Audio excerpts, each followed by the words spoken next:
Assalamualaikum warahmatullahi wabarakatuh. Halo Sobat Tiners, kembali lagi bersama aku Bulan, aku Widi, di podcast Teman Sahur Kamu.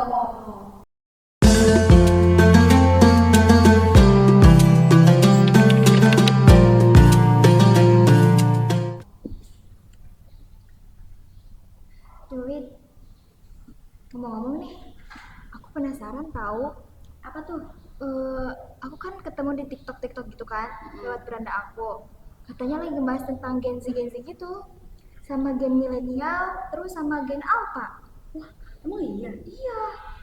Tapi ngomong-ngomong tentang gen milenial nih ya, Bul, katanya bintang tamu kita kali ini juga masuknya itu nggak masuk ke Gen Z, tapi di pertengahan gitu. Jadi Oh. peralihan dari gen milenial ke Gen Z. Oh, kira-kira siapa tuh bintang tamunya, Wid? Kamu nggak tahu? Enggak. Ya udah deh, langsung aja kita panggil ya. Ya. Ini dia, Bapak Bapak Irfan. Hai, Hai Bapak, gimana kabarnya? Alhamdulillah. Gimana? Boleh disapa dulu Pak, sobat terusnya. Hai gengs, ketemu lagi dengan si ganteng Irfan Nurizky Fauzi.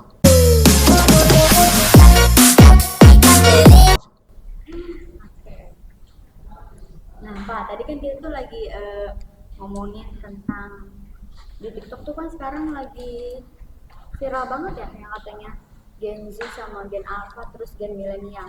Kalau boleh tahu nih, Bapak ini masuknya itu ke Gen Milenial atau ke Gen Z? Nah, kebetulan gengs, eh, Bapak ini peralihan dari generasi milenial ke Gen Z yang sekarang kita akan bahas atau yang orang-orang bahas akhir-akhir ini tentang Gen Z kayaknya. Betul. Gitu. Kelahiran tahun berapa berarti Bapak? Bapak 96. 96. Ya, Peralihan banget ya. peralihan. Berarti Bisa dibilang. kalau Gen Z tahun berapa itu kira-kira? Kalau Gen Z itu Kalau nggak salah 97 ya sampai 2010 ya, itu nggak salah 2010. ya. Nah Pak, ngomong soal Gen Z nih, kan Gen Z itu biasanya dijuluki dengan istilah generasi strawberry. Bapak tahu gak? Kayak mereka tuh dianggap sebuah strawberry yang cantik dan menarik dari luar gitu, tetapi mudah memar ya, kayak mentalnya tuh rapuh ketika menghadapi tekanan gitu Bapak. Ya, Apakah itu benar gitu atau cuma mitos ya. ya. Pandangan Bapak. Kalau pandangan Bapak sih bisa dibilang ya, bisa dibilang juga tidak. Karena apa ya? Karena bukan apa ya? Jadi kita jangan berbicara tentang sisi negatifnya saja, tapi ada mungkin positifnya. Kenapa generasi Gen Z itu bisa dibilang generasi apa? Strawberry. Strawberry. Yang cantik di luar dan lemah di dalam. Nah, bisa dibilang ya, karena mungkin menurut pandangan Bapak itu cenderung lebih defend. Defend itu berarti takut akan takut akan tekanan-tekanan dari luar. Misalnya mentalnya belum siap dan dipaksa harus bekerja atau menghidupi keluarganya. Adapun seperti itu positifnya mungkin. Nah, itu menurut Bapak. Tuh. Berarti Gen Z itu katanya terkenal juga dengan keakrabannya sama teknologi ya Pak? Ya, bisa dibilang seperti itu. Karena Gen Z itu kalau heureuina Bapak, Gen Z itu golongan COVID sekolahnya. Jadi COVID kan selama 2 tahun itu belajar di rumah, Ya, online ya Pak. online. Nah, belajar di rumah, Bapak yakin itu tidak semuanya belajar. Betul. Hanya 0,00 sekian persen belajarnya. Nah, belajarnya 0 sekian persen itu biasanya belajar tentang kehidupan, bisa scroll TikTok, ada misalkan ceramah, misalkan. Nah kan selama 2 tahun itu lama tuh ya. Nah, itu terus Kalau tapi Widi juga pernah dengar nih Pak, katanya karena Gen Z itu kebanyakan main handphone Ya. gitu, jadi mereka tuh lebih suka menyendiri daripada bersosialisasi. Emang itu bener ya Pak? Bapak kira itu bukan hanya Gen Z. Oh gitu. Ya, karena yang serba digital itu bukan dituntut untuk Gen Z saja, karena termasuk Bapak juga milenial yang tadinya hanya HP telolet atau mengirim mau ketemuan sama pacar harus kirim surat dulu lewat via temen kan. Kalian ngalamin nggak? Enggak sih. Enggak sih, enggak. Ya. Enggak. Kalau Bapak sih ngalamin, misalkan mau ketemuan nih, misalkan ngirim surat, kirim ke temen, mending kalau misalkan diterusin ke ceweknya. Misalkan dibalewatin misalkan. Nah, itu. Terus sekarang mungkin kemarin zaman Covid ya, Bapak pertamanya Bapak bukan melek teknologi ya, karena tuntutan zaman harus berteknologi. Dari mulai Covid kan belajar dituntut daring, gitu kan, dari Menteri Kebudayaannya Nadiem Makarim, karena dia jago tentang programmer atau digitalnya. Nah, Gen Z itu sendiri dipaksa serba digital. Karena apa? Tuntutan zaman, Bapak kira. Nah, misalkan apa-apa kan sekarang kalau di kota ya, tahu di Ujung Jaya ada nggak GoFood atau Shopee Food? Kan belum ya. Nah, belum. Nah, misalkan di kota besar, Gen Z itu kebanyakan lebih cenderung lebih introvert menurut Bapak. Karena apa? Karena dia sehari-hari jarang bersosialisasi tatap muka. Karena kebanyakan Gen Z itu lebih cenderung sukanya via chat, video call lah, atau sleep call kan biasanya. Itu, Geng. Nah, Pak, tadi kan kata Bapak, menurut penjelasan Bapak yang tadi, ternyata Gen Z itu lebih ke arah yang negatif, kayak lebih ke introvertnya, terus apa-apa pengennya serba online gitu. Ada nggak sih cara untuk menghadapi generasi Gen Z itu yang seperti itu? Menurut Bapak ada nggak sih caranya gitu? Ada, tapi sebelum Bapak jawab, kalian punya teman seperti itu? Kalau boleh sih ada. Ada punya. Ada. Gimana cara ngajak mainnya? Kalau dia tuh mainnya tuh sama orang-orang yang akrab aja gitu sama dia, jadi jarang keluar rumah, di rumah aja gitu mainnya, nggak pernah keluar kemana gitu jauh-jauh. Ya, nah kalau kita bahas introvert atau yang kita bisa dibilang tadi apa-apa digital, soalnya Bapak sendiri bisa dibilang semi introvert. Nah, semi introvert, kalau Bapak cara nyikapi diri Bapak misalkan lagi jenuh nih, misalkan kalau Bapak ngobrol gini juga nggak bisa lama, nanti kalau misalkan kuat setengah jam atau sejam misalkan, nanti lama kelamaan scroll TikTok lagi misalkan, atau buka YouTube, buka Facebook dan lain-lain. Nah, nyikapinya Bapak bisa misalkan Bapak yang Bapak mau, misalkan tadi cara menghadapi Gen Z yang seperti itu introvert, Bapak mah mending diajak mainnya tapi nenangin pikiran, misalkan ke alam-alaman atau misalkan ke olahraga. Nah, itu bisa ngurangin sikap introvert. Atau misalkan kalian kan siswa nih, ya SMKWin nih, kan banyak juga ekstrakurikuler, terus misalkan ada kegiatan-kegiatan lain yang dipaksa Gen Z itu tampil, misalkan berbicara di depan umum. Misalkan kita ada nih al-Islam misalkan. Nah, kita misalkan di al-Islam naon sih,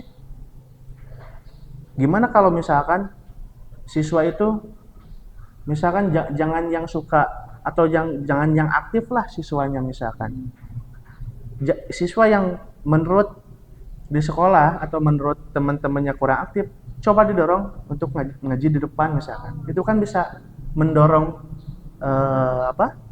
kemampuan, misalkan mendorong keinginan untuk tampil seperti itu. Karena Bapak juga kalau seperti ini Bapak suka menghindari.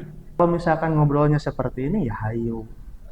Kalau misalkan ngobrolnya tentang apalah misalkan hayu, tapi seperti ini ya, nggak Bapak sendiri di depan, kalian wah no tetot gitu geng. Nah, tadi kan kata Bapak tuh Gen Z itu banyak yang introvert atau kayak ekstrovert gitu ya Pak? Ya. Nah, berarti dampak dari teknologi juga berarti itu ya Pak?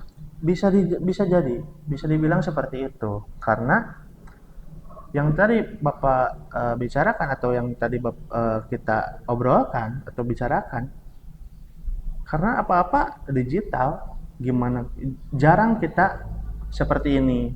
Gen Z juga apa ya? Ya intinya jarang nongkrong lah. Coba kalau misalkan nongkrong atau ngawadulkeun misalkan dari yang tidak penting itu kan bisa jadi atau diajak ke tempat ramai, misalkan kalian punya temen yang introvert, diajak ke tempat ramai, misalkan ke pasar malam lah, nah, atau ke pasar Kemis di ujung jaya,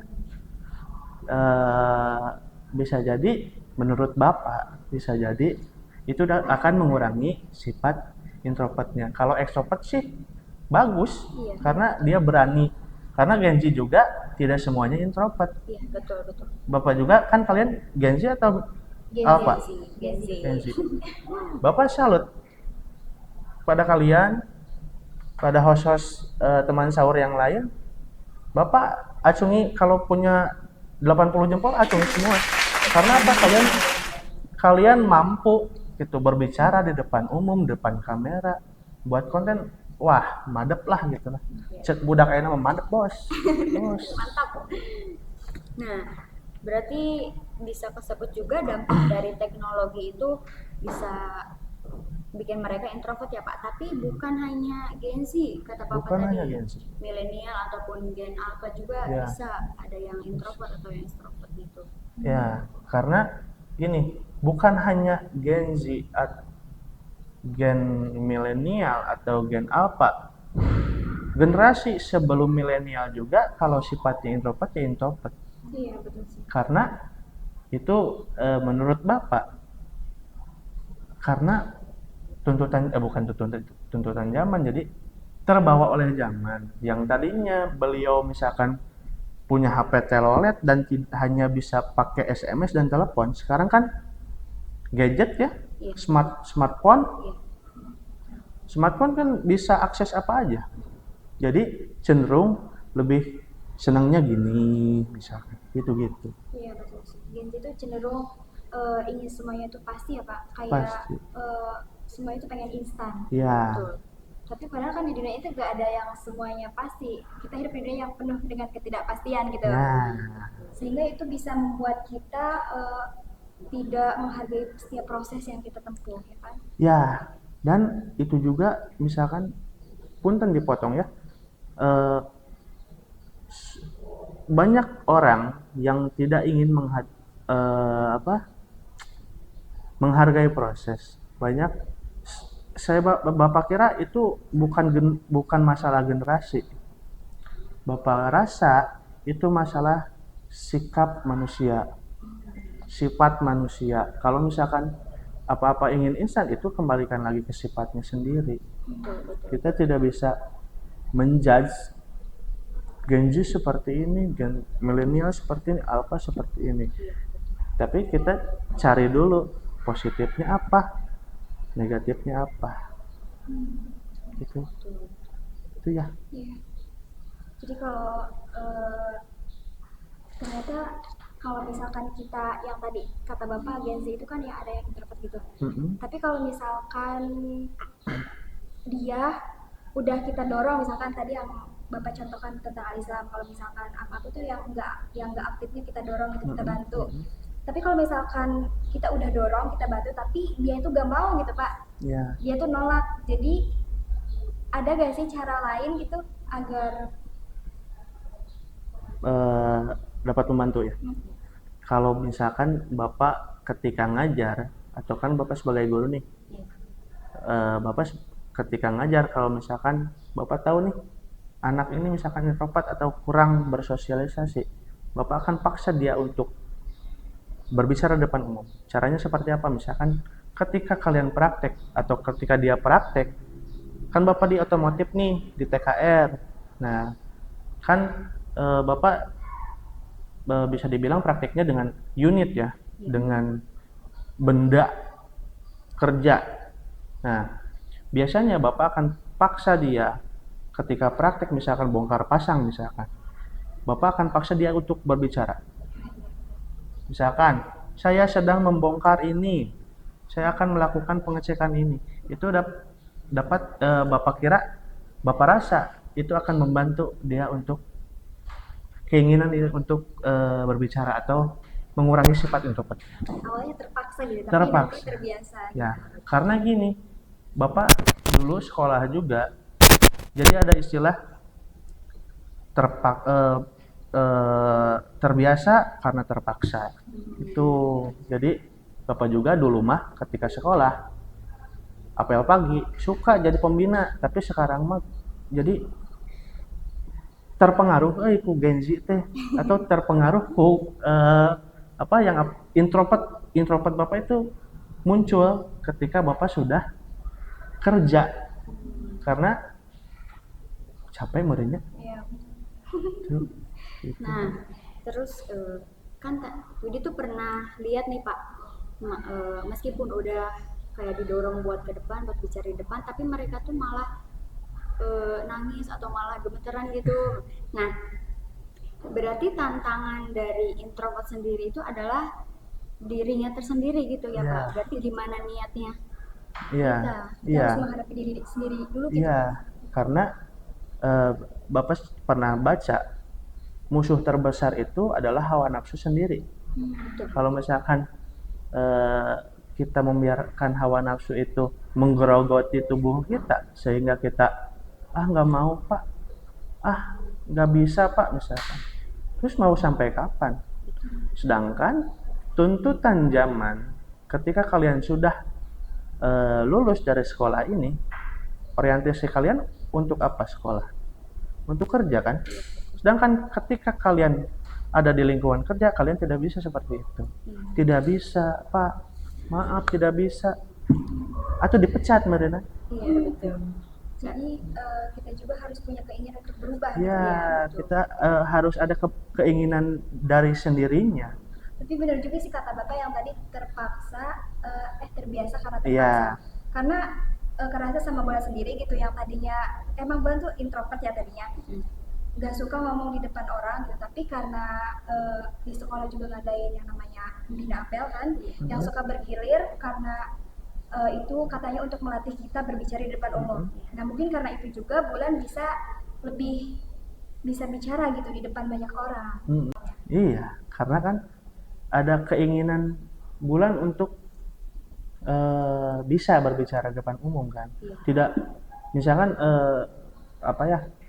jadi pandangan Bapak, Bulan itu ingin merubah dari sifat introvert supaya bisa minimal berbicara di depan umum, kan gitu merenan? Iya. Jadi Bapak juga mungkin Bapak juga mengajak, khususnya Bapak pribadi, mungkin Bapak bisa belajar dari Bulan yang tadinya introvert jadi bisa atau berani untuk bicara. Jadi mungkin Bapak juga bisa belajar dari Bulan. Kenapa Bulan bisa, Bapak juga bisa. Iya betul. Bapak kayak kudu bisa. Ya, Bulan juga termotivasi dari kadang tuh ada beranda-beranda yang di TikTok kan suka ngelewat gitu, orang-orang yang udah di atas gitu, yang kayak bicaranya tuh kayak santai banget gitu. Bulan juga pengen kayak dia gitu. Ya. Nah, Bapak masuk belibet. Ya, emang susah Pak, Ya, tapi ya susah. berproses gitu. Berproses karena kenapa kita belibet? Biasanya kita belum paham betul tentang situasi diri kita sendiri, atau yang lebih ininya kita belum paham tentang materi tersebut. Jadi kadang-kala sok teu pararuguh we gitu ngomong. Iya.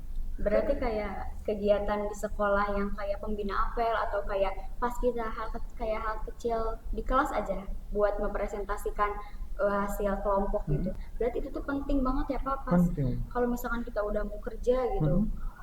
Soalnya kan public speaking itu kepake banget gitu Ya. di dunia kerja. Ya, ya. Kepake banget.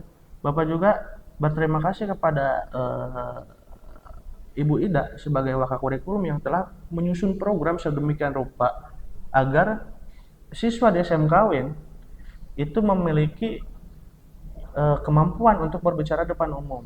Seperti misalkan pembina apel lah, Iya. atau misalkan di Al-Islam untuk mengeluarkan atau melatih alhaqul kalimahnya. Itu program yang bagus, Bu. Gitu. Mantap. Mantap, Wida. Tapi karena keasikan sharing ya, kita jadi lupa bentar lagi udah mau imsak nih. Wah, dia asik nih. Gak kerasa ya Pak? Ya, padahal cuma 20 menit.